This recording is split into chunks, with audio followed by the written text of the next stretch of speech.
अब हम पढ़ेंगे बीएनएसएस की धारा 99 जो कि सीआरपीसी की धारा 96 के समरूप है। संपरण की घोषणा को अपास्त करने के लिए उच्च न्यायालय में आवेदन।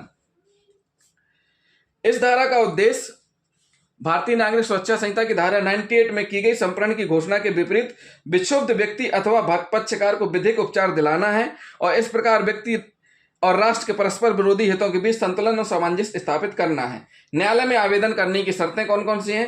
राज्य सरकार द्वारा की गई संपरण की घोषणा को अपास्त करने के लिए आवेदन केवल निम्न शर्तों के अधीन किया जा सकता है। नंबर 1, किसी समाचार पत्र, पुस्तक या अन्य दस्तावेज के लिए राज्य सरकार द्वारा धारा 98 सीआरपीसी की धारा 95 के अधीन संपरण की घोषणा की गई हो। पहली बात तो है कि उसकी घोषणा की गई होनी चाहिए। दूसरी, ऐसी घोषणा के विपरीत केवल वही व्यक्ति आवेदन कर सकता है जो समाचार पत्र, पुस्तक या अन्य दस्तावेज में कोई हित रखता हो।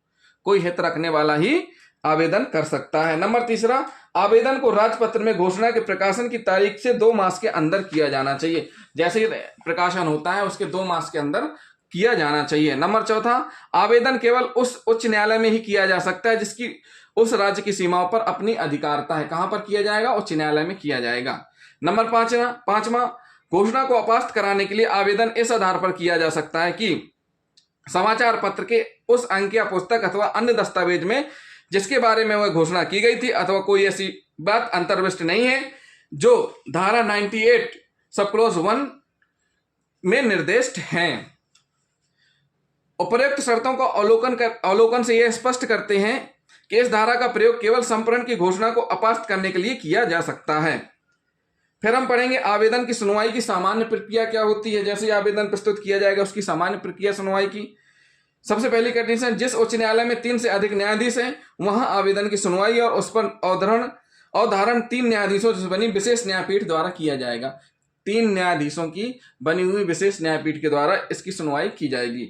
नंबर 2, जहां उच्च न्यायालय में 3 से कम न्यायाधीश है वहां ऐसी विशेष पीठ में उस उच्च न्यायालय के सब न्यायाधीश होंगे। जहां पर कम है वहां पर सब न्यायाधीश होंगे।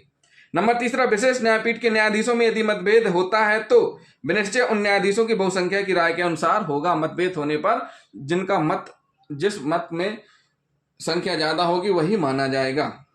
नंबर 4, यदि सुनवाई किसी समाचार पत्र के संबंध में हो रही है तो समाचार पत्र की कोई प्रति साक्ष्य में दी जा सकती है। नंबर 5, यदि उच्च न्यायालय का इस बारे में समाधान नहीं होता है कि समाचार पत्र, पुस्तक या अन्य दस्तावेज में कोई ऐसी बात अंतर्विष्ट है जो धारा 98 सीआरपीसी की धारा 95 सब क्लॉज 1 में निर्दिष्ट है तो संपरण की घोषणा को अपास्त कर देंगे। तो साथियों, ये हमने आपको बताया भारतीय नागरिक सुरक्षा संहिता की धारा 99 जो कि सीआरपीसी की धारा 96 की समरूप है। संपरण की घोषणा को अपास्त करने के लिए उच्च न्यायालय में आवेदन कैसे करना है और आवेदन के बाद क्या प्रक्रिया सुनवाई की होगी वो भी हमने आपको बता दी। तो जिन साथियों ने अभी तक हमारा चैनल सब्सक्राइब नहीं किया है चैनल सब्सक्राइब कर लें और हमारे वीडियो को अधिक से अधिक शेयर करें, लाइक भी करते जाएं, कमेंट भी करते जाएं। थैंक यू दोस्तों।